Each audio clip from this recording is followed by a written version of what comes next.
You ask Tiger to calculate. This deals with finding the midpoint between 2 points.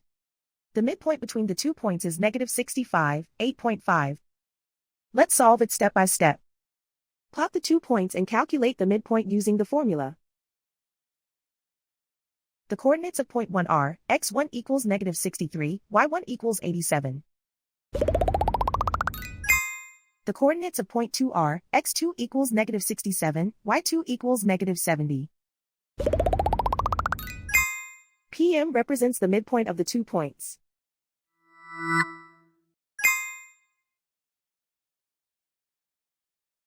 Use the x values in the midpoint formula to find the midpoints x.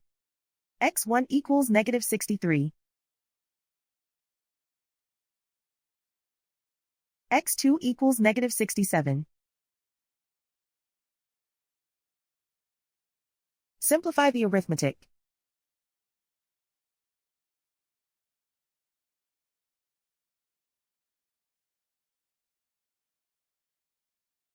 Use the y values in the midpoint formula to find the midpoints y. y1 equals 87.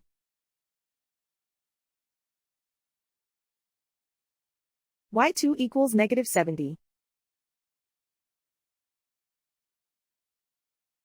Simplify the arithmetic.